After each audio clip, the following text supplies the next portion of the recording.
ಸ್ನೇಹಿತರೆ, ಸ್ವಾಗತ ಸುಸ್ವಾಗತ. ಇವತ್ತಿನ ವಿಷಯ ವಿಶೇಷವಾಗಿದೆ. ನಿನ್ನೆ ಪದಗ್ರಹಣ ಮಾಡಿದಂಥ ಡಿ.ಕೆ. ಶಿವಕುಮಾರ್ ಅವರು ಒಂದಷ್ಟು ಭರವಸೆಗಳನ್ನು ಘೋಷಣೆ ಮಾಡಿದ್ದಾರೆ, ಫ್ರೀ ಘೋಷಣೆಗಳನ್ನು ಮಾಡಿದ್ದಾರೆ. ಏನು ಮಾಡಿದ್ದಾರೆ ಅಂತ ನಿಮಗೆ ಹೇಳ್ತೀನಿ. ಸ್ವಲ್ಪ ಎಲ್ಲ ವಿದ್ಯಾರ್ಥಿಗಳಿಗೆ ಉಚಿತ ಬಸ್ ಪಾಸ್, PG ಎಲ್ಲೇ ಇರಲಿ, ಯಾವುದರಲ್ಲೇ ಇರಲಿ, ಎಲ್ಲರಿಗೂ free bus pass, free bus. ಅವರು ಅರ್ಜಿ ಹಾಕಬೇಕು. ಅದರಲ್ಲೂ ತುಂಬ ನಿಯಮಗಳಿದಾವಂತೆ.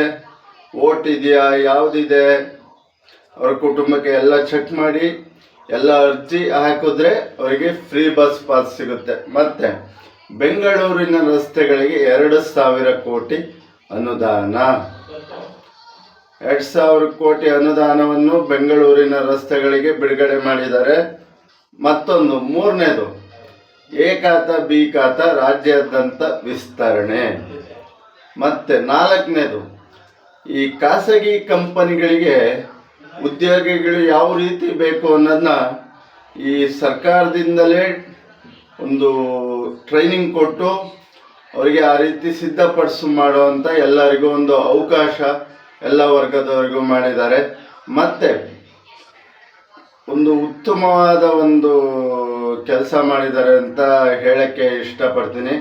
ಇವೆಲ್ಲ ಮಾಡಿರೋದು ಒಳ್ಳೆಯದೇ, ಆದರೆ ರೈತರಿಗೂ ಸ್ವಲ್ಪ ಉಪಯೋಗ ಆಗೋಂಥ ಕೆಲಸ ಮಾಡಬೇಕು. ಯಾವುದೇ 2,500 ಚದರ ಅಡಿ ಇದ್ದರೆ ಅವರಿಗೆ ಯಾವುದೇ ಶುಲ್ಕದ ಅವಶ್ಯಕತೆ ಇಲ್ಲ. 5ನೇದು. 6ನೇದು, ಭಾರತ್ ಜೋಡೋ ಯುವಕ ಸಂಘ 10 ಲಕ್ಷ ಪ್ರತಿ ಗ್ರಾಮ ಪಂಚಾಯತಕ್ಕೆ ಸಂಘಕ್ಕೆ ಕೊಡ್ತೀವಿ ಅಂತ ಘೋಷಣೆ ಮಾಡಿದ್ದಾರೆ. ಒಳ್ಳೆಯದು ಸ್ನೇಹಿತರೆ. ಬಂದು ದಿವಸ ಒಂದು 6 ಫ್ರೀ ಘೋಷಣೆಗಳನ್ನು ಮಾಡಿದ್ದಾರೆ, ಒಳ್ಳೆಯದು. ಆದರೆ ಇದು ಜನಗಳಿಗೆ ಉಪಯೋಗ ಆಗಬೇಕು, ಜನಗಳಿಗೆ ಕೊಟ್ಟ ಕಡೆ ಜನಗಳಿಗೆ ತಲುಪಬೇಕು.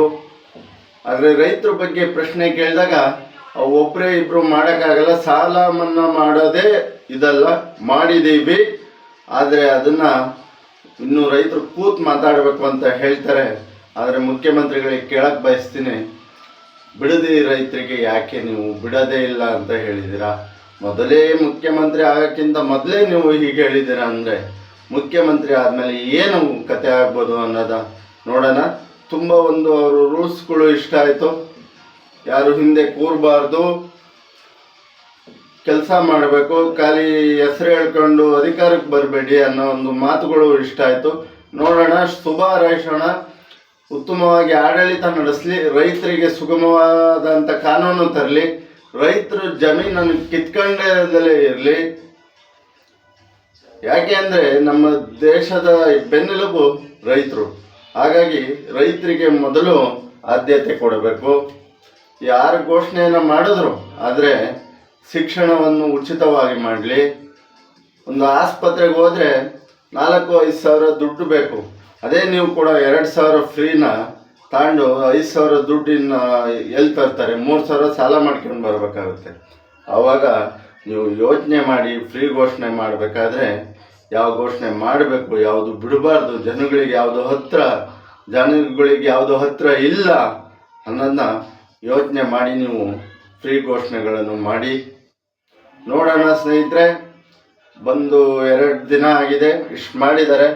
ಮುಂದೆ ಒಳ್ಳೆ ಕಾರ್ಯ ಮಾಡಲಿ ಅಂತ ಶುಭ ಹಾರೈಸ್ತಾ, ತಪ್ಪಾದಾಗ ಮತ್ತೆ ಬಂದು ತಿಳಿದಂತೆ ಹೇಳೋ ಕಾರ್ಯ ಆಗಬೇಕು ಅಂತ ಹೇಳ್ತಾ ಇಲ್ಲಿಗೆ ವಿಡಿಯೋ ಮುಗಿಸ್ತಾ ಇದ್ದೀನಿ. ಜೈ ಶ್ರೀರಾಮ್, ಜೈ ಜಗನ್ನಾಥ್, ಜೈ ಸಂಗೊಳ್ಳಿ ರಾಯಣ್ಣ, ಜೈ ಭೀಮ್, ಜೈ ಶ್ರೀರಾಮ್.